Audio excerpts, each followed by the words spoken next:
ஆன்மீக நண்பர்களுக்கு அன்பான வணக்கம்.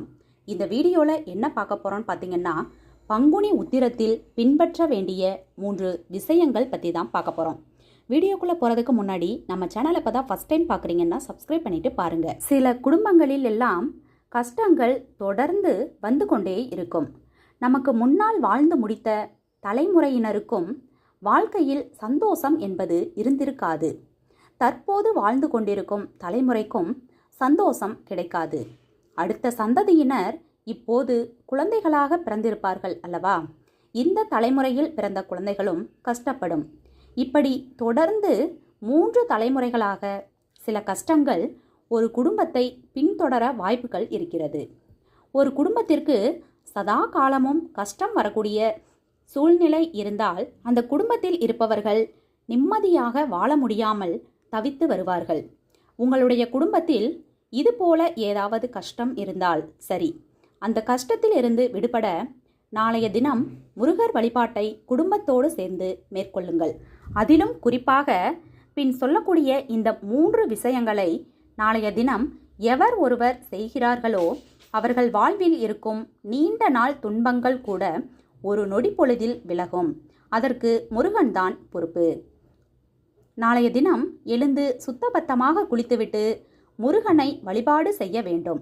முதல் விஷயம், முருகனுக்கு 6 விளக்கு ஏற்றி வழிபாடு செய்ய வேண்டும். 6 விளக்குகளிலும் கட்டாயம் நெய் ஊற்றி தீபம் ஏற்றி வழிபாடு செய்வது மிக மிக சிறப்பு. வருடத்திற்கு ஒரு நாள்தான் ஏற்றப் போகிறீர்கள். சுத்தமான நெய் வாங்கி அதில் விளக்கு போட்டு பாருங்கள். முருகப் பெருமானின் அருள் பரிபூரணமாக உங்களுக்கு கிடைக்கும். இரண்டாவதாக, பங்குனி உத்திரத்தன்று செய்ய வேண்டியது அன்னதானம். அன்னதானமா, நிறைய செலவு செய்ய வேண்டுமா என்றெல்லாம் நினைக்கக்கூடாது. பங்குனி உத்திரத்தன்று 2 பேருக்கு தயிர் சாதம் வாங்கி அன்னதானம் கொடுத்தாலும் அதன் மூலம் அபரிவிதமான பலன் கிடைக்கும்.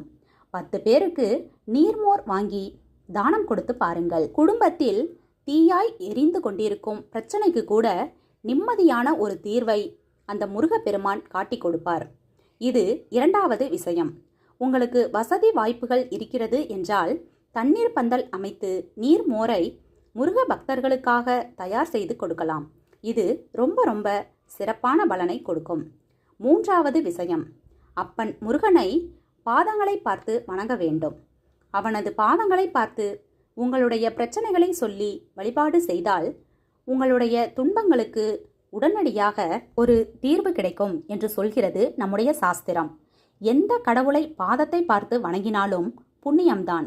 இருந்தாலும் நாளைய தினம் பங்குனி உத்திரத்தன்று முருகப்பெருமானின் திருப்பாதங்களை எவன் ஒருவன் 2 கண்கள் குளிர தரிசனம் செய்து வழிபாடு செய்கின்றானோ அவன் வாழ்க்கையில் செய்த பாவங்கள் எல்லாம் விலகும், கஷ்டங்கள் எல்லாம் தீரும் என்பது நிதர்சனமான உண்மை.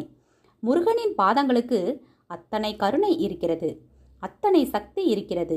எத்தனையோ ஞானிகள் மகான்கள் முருகனின் பாதத்தை வணங்கிதான் மோட்சத்தை அடைந்துள்ளார்கள் என்பதும் குறிப்பிடத்தக்க விஷயம். நீங்கள் முருகனுக்கு விளக்கு போடவில்லை, முருகனை நினைத்து அன்னதானம் செய்யவில்லை, முருகனை புகழ்ந்து பாடவில்லை என்றாலும் சரி, நாளைய தினம் முருகனது பாதங்களை மட்டும் பார்த்து வணங்கி பாருங்களேன். இந்த உலகத்தில் உங்களுக்கு கிடைக்காத சந்தோஷமே இருக்காது. அடுத்த பங்குனி உத்திரம் வரும் நாளில் உங்களுடைய வாழ்க்கை ஓஹோன்னு உயரத்திற்கு சென்று இருக்கும். நம்பிக்கை உள்ளவர்களுக்கு இந்த ஆன்மீகம் சார்ந்த பதிவு நல்ல பலனை கொடுக்கும் என்ற இந்த தகவலுடன் இன்றைய ஆன்மீகம் சார்ந்த பதிவினை நிறைவு செய்து கொள்வோம்.